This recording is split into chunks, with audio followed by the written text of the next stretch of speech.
ട്രിപ്പൊക്കെ പോകുമ്പോൾ നമ്മൾ യാത്ര ചെയ്യുന്ന ടൂറിസ്റ്റ് ബസ്സിലൊക്കെ ഇരുന്ന് മദ്യപിക്കുന്നത് ഇല്ലീഗലാണോ? ഡ്രൈവർ മദ്യം കഴിച്ചാലല്ലേ കുഴപ്പമുള്ളൂ എന്ന് വിചാരിക്കല്ലേ. കേരള അബ്കാരി ആക്ട് സെക്ഷൻ 15C പ്രകാരം പബ്ലിക് പ്ലേസസിൽ പൊതുസ്ഥലങ്ങളിലുള്ള മദ്യപാനം കുറ്റകരമാണ്. അതിപ്പോൾ നിങ്ങൾ ടൂർ പോകുന്ന ബസ് ഓടുന്നത് പബ്ലിക് റോഡിലൂടെ ആയതുകൊണ്ട് തന്നെ ഈ വകുപ്പിന്റെ കീഴിൽ വരും. ഈ പബ്ലിക് പ്ലേസസിൽ എന്തെല്ലാം ഉൾപ്പെടുമെന്നുള്ളത് ഈ സെക്ഷനിൽ കൃത്യമായി പറയുന്നുണ്ട്.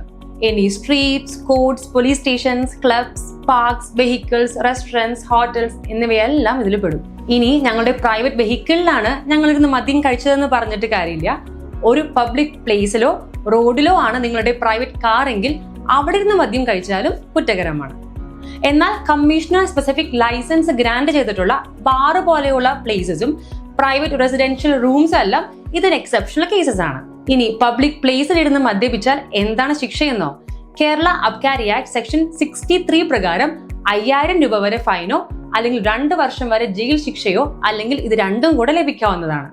ഇനി പൊതുസ്ഥലത്ത് ഇതേപോലെ മദ്യപിച്ച് എന്തെങ്കിലും പബ്ലിക് ന്യൂസൻസ് ഉണ്ടാക്കിയാൽ അബ്കാരി ആക്ടിന് പുറമെ ഭാരതീയ ന്യായ സംഹിത സെക്ഷൻ 270 പ്രകാരമുള്ള കുറ്റകൃത്യത്തിലും ഇത് ഉൾപ്പെടുന്നതാണ്.